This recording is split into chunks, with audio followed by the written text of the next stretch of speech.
Good afternoon. My name is Andrew Jordan, and I'm here to tell you about the time that I decided I wanted to be in the medical field. Have you ever done something when you were so mad that you'd soon regret it? Everybody has. Mine is what's shaped me and my desires to become somebody in the medical field. When I was 6 or 7 years old, I had an older brother, and he and I were always at odds ends. He and I were always fighting. One day, I'm in my underwear, as I was for most of the summers, and I was walking around my house playing with a toy, and my brother had decided that he didn't like that, so he threw the toy on the ground and broke. And upset as I was about that, I turned to him and I was going to jump on him and attack him. Well, he turned out of the way and I missed, and I fell to my knees. And so he'd come over and he got me, pushed me over, and he did that, the classic brother, on top of you with your hands up here, and started to let a little bit of drool just come out of his, out of his mouth. And he let me sit there, and I was kicking and screaming and hollering, trying to get him off, and to no avail because he was my older brother and knew how to hold me down. And so, as gross as it sounds, he got a little bit of spit on me and kicking and screaming even more now that I've been spit on. I'm hollering and no avail. Well, eventually I tire myself out and he decides to let me get up. And so he's like, "Are you done?" I say, "Yeah, whatever, man, get off me." So I get up and I grab my toy and I get my things and I was starting to walk away and I was just going to go tattle on mom. That's all I was going to do. Just let mom know why I was kicking and screaming.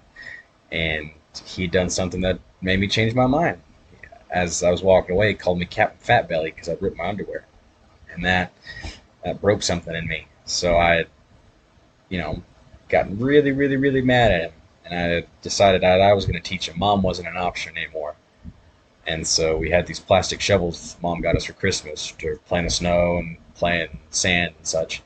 And I got one of them, and I waited for him down at the bottom of the stairs, and I was just going to hit him. And that was the extent of my plan. Well, he'd come down, and I'd swung it over my head hard as I could, and smack right in the middle of his head, split his head open. And at that moment, that I'd hit his head, and he let out this blood curdling scream. My heart was filled with this just anger, this hate, this hot hatred I had.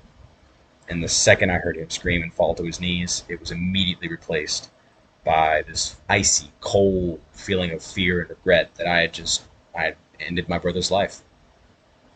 And so, as he's screaming and getting up and going to talk to mom to go to the hospital, I decide I'm going to hide in the closet. So they go to the hospital, and his big takeaway from it was that he got to eat ice cream and watch the Batman movie in the hospital, and it was perfectly fine today. But my takeaway is that I never wanted to be the reason somebody ended up in the hospital again. I didn't like how my heart felt. He'd scream that way, and that I decided I wanted to help people as opposed to send them somewhere where they had to be hurt. I also learned is what I want the audience to learn is that you should never let your anger or your hate get the better of you and you act in violence towards somebody else. These acts never end well, and to make your life better, you need to just get rid of that negativity. Thank you for listening and have a good day.